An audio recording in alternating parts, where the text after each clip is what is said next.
कि कार्य ऊर्जा प्रमेय नेक्स्ट टॉपिक है हमारे पास कार्य ऊर्जा प्रमेय वर्क एनर्जी थ्योरम।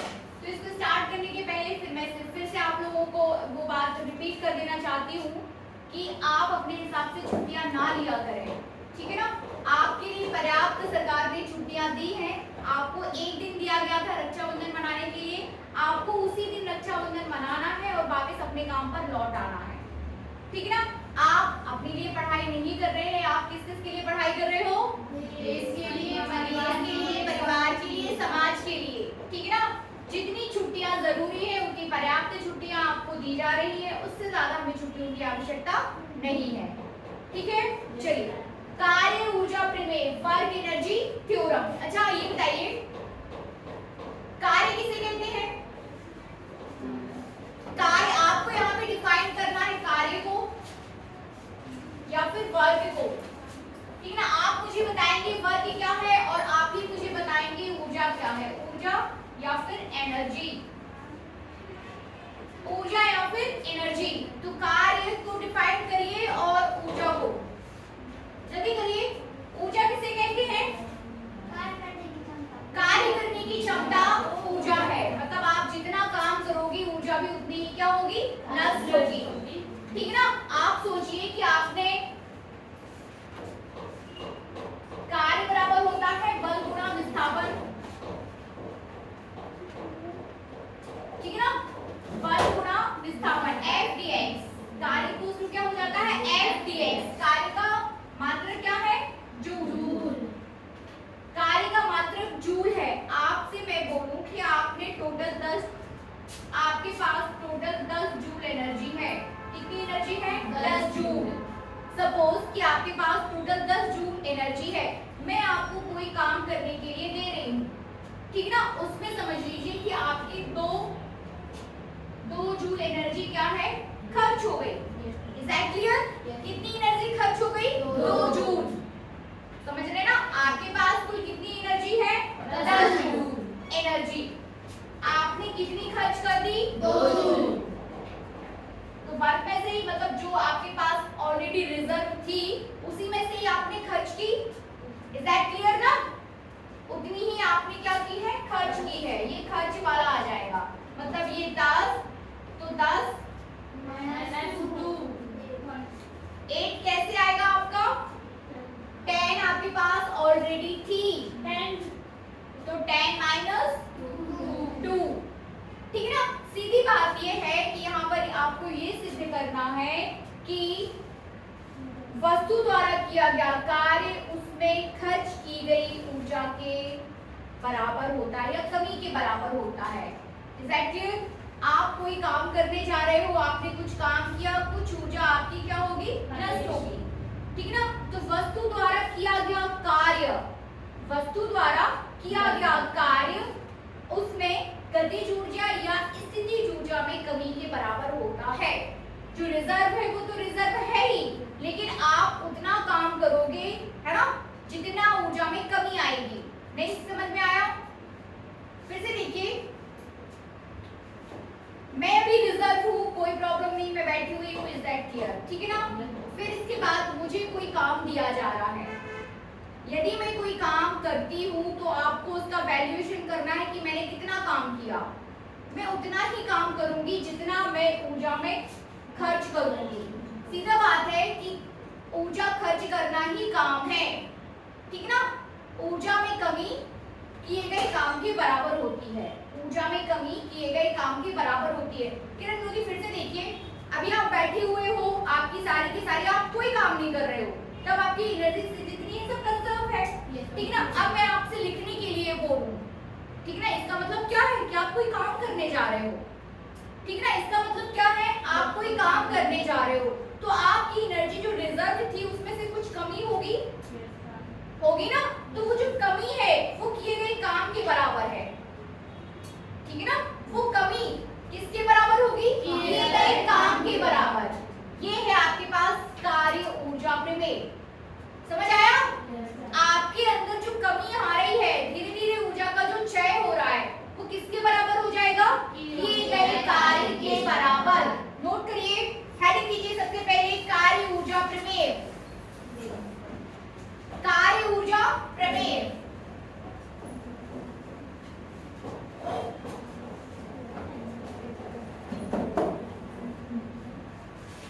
नोट करिए, जब किसी वस्तु पर कार्य किया जाता है तो जब किसी वस्तु पर, देखिए एक स्थिति होती है कि वस्तु पर काम करना, एक होती है वस्तु से काम लेना, ठीक है ना, समझ रहे ना। एक कंडीशन क्या है, वस्तु पर काम करना, और एक कंडीशन क्या है, वस्तु से काम लेना, करवाना या लेना। दोनों को डिफरेंशिएट कर पा रहे हैं आप लोग, दोनों में अंतर कर पा रहे हैं। लिखिए, जब किसी वस्तु पर कार्य किया जाता है तो उसकी गतिज ऊर्जा बढ़ जाती है।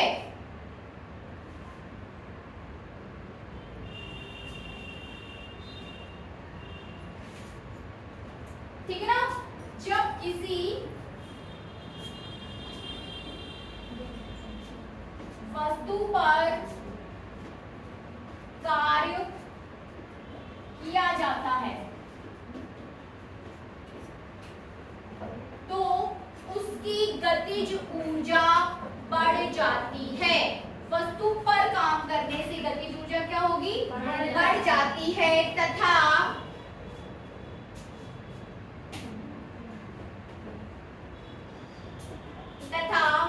जब किसी वस्तु द्वारा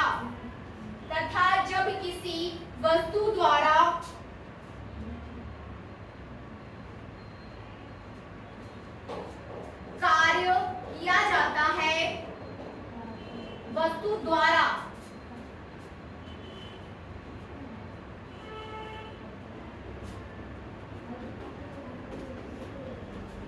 तो उसकी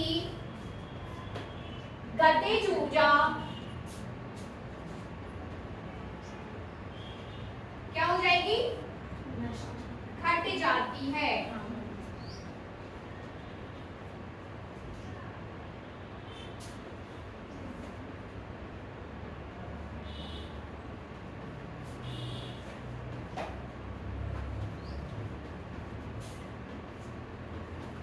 ठीक है ना, जब आप वस्तु पर काम कर रहे हो, वस्तु पर काम किया जा रहा है तो उसकी गतिज ऊर्जा बढ़ जाती है, लेकिन जब वस्तु द्वारा काम किया जाता है तो उसकी गतिज ऊर्जा घट जाती है। तो इससे एग्जांपल दे सकता है कि कब आप वस्तु पर काम कर रहे हो और कब वस्तु द्वारा काम किया जाता है। एग्जांपल दीजिए, वस्तु पर, वस्तु के द्वारा,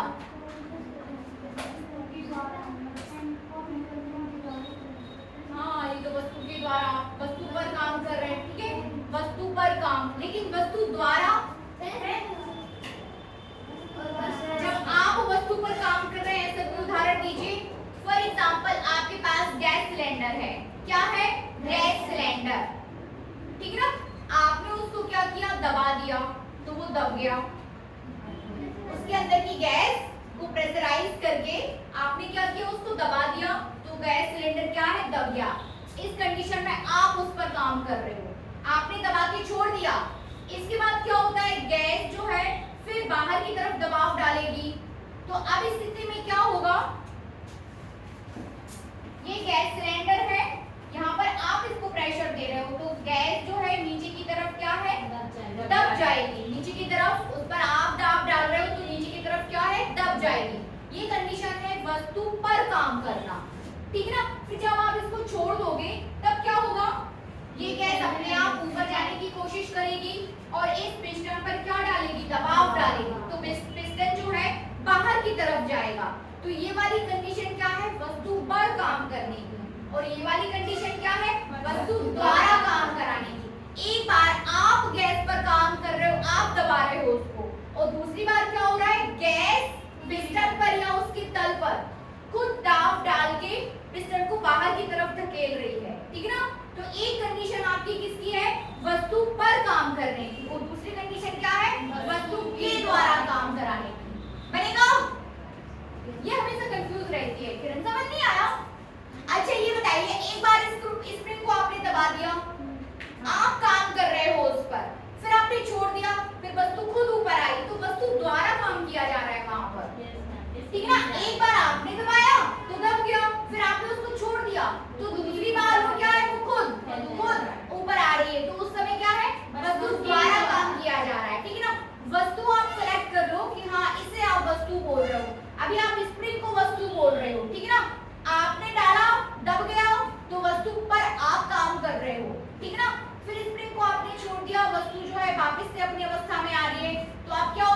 वस्तु द्वारा काम लिया जा रहा है। Is that clear?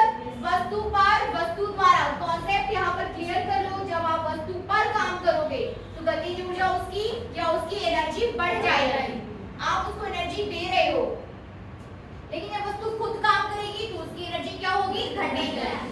ठीक है ना? आप पर कोई काम करेगा तो जो काम करेगा हमारी एनर्जी क्या है? बढ़ जाएगी। हमारे ऊपर कोई काम करेगा तो हमारी एनर्जी बढ़ जाएगी, लेकिन हम खुद काम करेंगे तो हमारी एनर्जी घट जाएगी। Is that clear? Is that clear? आप किसी और का पेन से काम करोगे तो आपका पेन क्या है? आपके पास 2 पेन हो जाएंगे, ठीक है ना? लेकिन जब आप खुद के पेन को खर्च करोगे तो आपके पेन की इंक जो है खर्च हो जाएगी। Is that clear? एकदम क्लियर होना चाहिए, बहुत इंपॉर्टेंट कॉन्सेप्ट है। ये कई जगह लगता है, ना सिर्फ लगता है बल्कि अब हायर क्लासेस में ये यूज भी होता है। ठीक है ना? हम क्या कंफ्यूज हो जाते हैं कब कैसा वस्तु पर, कैसा वस्तु के द्वारा। एकदम क्लियर करिए इस कॉन्सेप्ट को, वस्तु पर वस्तु के द्वारा। जब आप खुद काम करोगे तो आपकी एनर्जी नष्ट होगी, जब आप पर काम किया जाएगा तो आपकी एनर्जी बढ़ेगी। ठीक है, आगे बढ़े। लिखिए कार्य ऊर्जा प्रमेय के अनुसार, इसी में इंपॉर्टेंट टॉपिक है, ये एग्जाम में आपको आएगा। ठीक है ना? तो कार्य ऊर्जा प्रमेय के अनुसार किसी गतिमान वस्तु पर, किसी गतिमान वस्तु पर बल लगाने पर, बल लगाने पर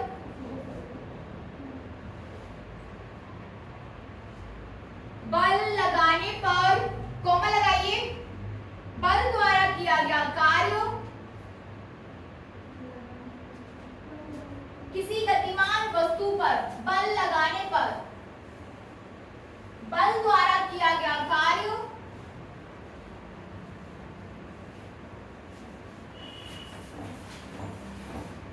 बल द्वारा किया गया कार्य उसकी गतिज ऊर्जा में वृद्धि के बराबर होता है। उसकी गतिज ऊर्जा में वृद्धि के बराबर होता है, वृद्धि के बराबर होता है। ठीक है, फिर से देखिए, वस्तु कैसी है आपके पास? गतिमान। गतिमान समझ लीजिए कि चल रहा है कोई और आप उसको क्या कर दो? धक्का दे दो, आप उस पर बल लगा दो। ठीक है ना? कोई चल रहा है, आप उस पर क्या करो? बल लगा दो। तो उस बल के द्वारा जहां भी आप बल यूज कर रहे हो तो काम तो कोई होगा ना।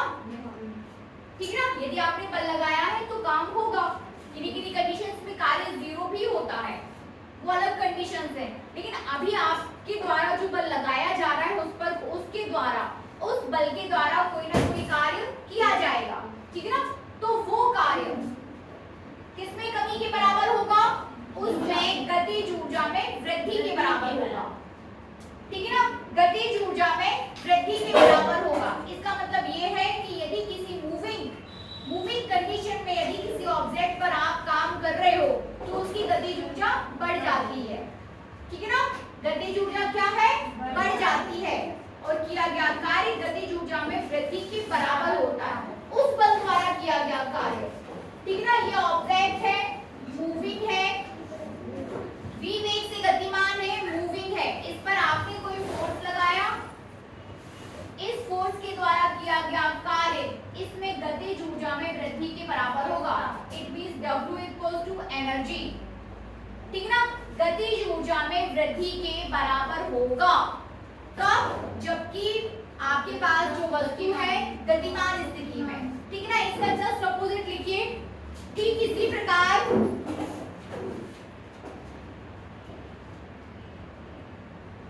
वस्तु द्वारा किया गया कार्य, ठीक इसी प्रकार वस्तु द्वारा किया गया कार्य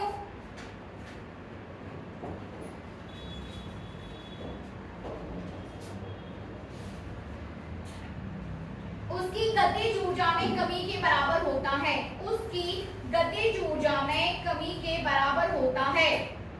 ठीक ना? ये दोनों ही कॉन्सेप्ट जो है उसे हमें प्रूफ करना है। क्या करना है? प्रूफ करना है। ठीक है ना?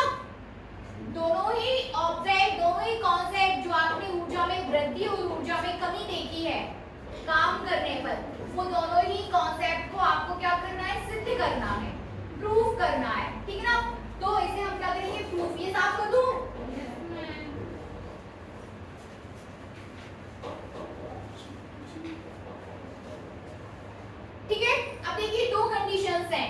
आप जो फोर्स लगा रहे हो, जो आपने ऑब्जेक्ट पर बल लगाया, वस्तु पर बल लगाया, वो बल कितने प्रकार का हो सकता है? दो प्रकार का। कौन कौन से दो?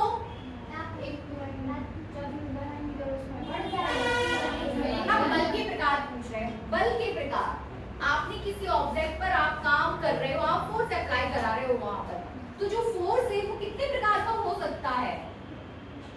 बल आप पढ़ चुके हैं, पिछली क्लासेस में मैंने बताया है आपको। गुरुत्वीय बल लगाएंगे, वाह, मतलब आप अपने हाथ से उसको गुरुत्वीय बल दोगे, हाथ से या किसी इंस्ट्रूमेंट से या किसी भी चीज से आप उसको गुरुत्वीय बल दोगे, वाह। ऐसा कुछ पढ़ेंगे हम क्या? नियत बल द्वारा किया गया कार्य, परिवर्ती बल द्वारा किया गया कार्य, ऐसा कुछ पढ़ा है क्या? नियत बल द्वारा किया गया कार्य W =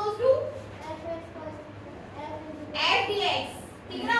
और परिवर्ती बल द्वारा किया गया कार्य समेशन के फॉर्म में आया था ना?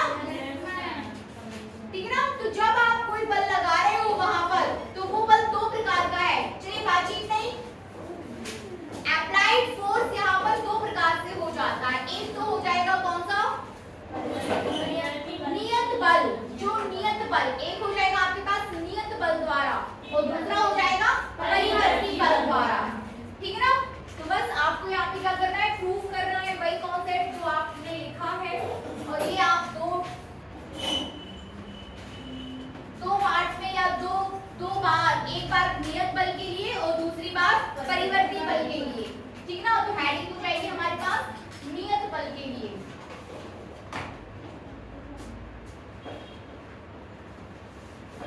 लिखिए, प्रूफ डालिए, कैपिटल A बनाइए और नियत बल के लिए, किसके लिए? नियत बल के लिए लिखिए।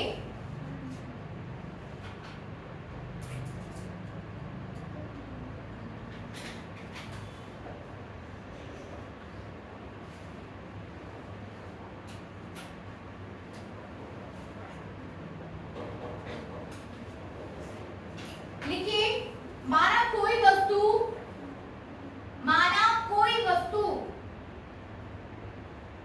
एक समान प्रारंभिक वेग u से चल रही है।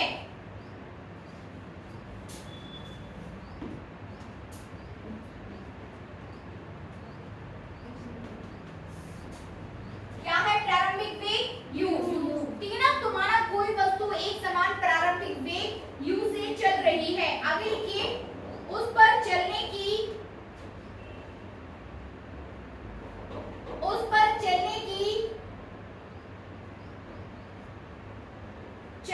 दिशा में, उस पर चलने की दिशा में एक नियत बल F को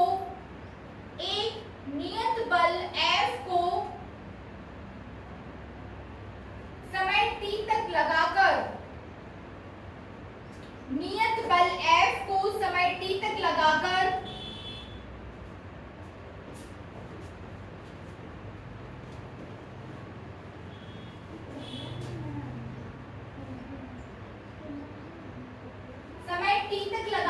उसका अंतिम वेग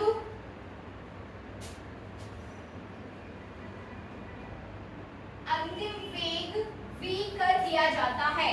अंतिम वेग v कर दिया जाता है, ठीक ना? समझ रहे ना? अंतिम वेग क्या कर दिया जाता है? v। फिर से देखिए, ये कोई आपके पास वस्तु है जो कि प्रारंभिक वेग u से चल रही है, ठीक ना? किस वेग से चल रही है? u वेग से। आपने यहाँ पर उसको कोई बल लगा दिया, ठीक ना? वस्तु चल रही, ऑलरेडी चल रही, लेकिन तो भी आप उसको फोर्स दे रहे हो, बल लगा दे रहे हो। t समय पश्चात उसका वेग क्या, जैसे आप उस पर बल लगाओगे उसका वेग चेंज हो जाएगा। जो चेंज होगा वो कितना हो जाएगा? v। तो u, v, f और t, ये तीनों चार टर्म्स क्लियर है आपको? आगे लिखिए,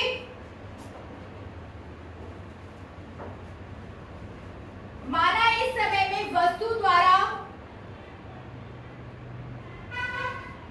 माना इस समय में वस्तु द्वारा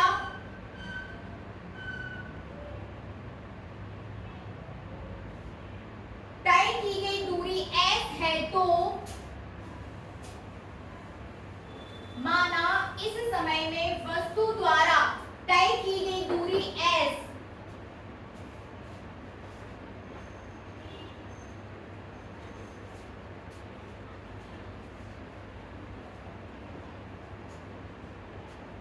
वस्तु द्वारा तय की गई दूरी क्या है s, तो न्यूटन की गति के तृतीय समीकरण से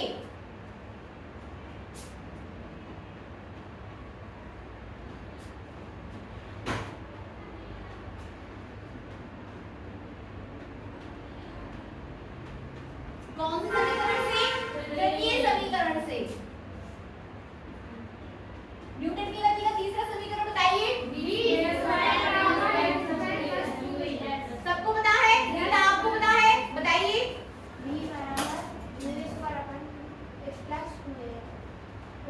फिर से बोलो, अच्छे से बोलो, ध्यान से बोलो। हाँ, गुड। घबराना नहीं है, जब भी आपसे कोई प्रश्न किया जाए पहले सोचना है फिर उत्तर देना है, ये नहीं कि फटाफट कुछ भी बोल दिया। बैठिए। v² = u² + 2as, तो a निकाल के बताइए कितना आएगा। a इसी समीकरण को a में कन्वर्ट करिए, आपको बताना है a बराबर, ठीक ना। a बराबर बताइए कितना आया।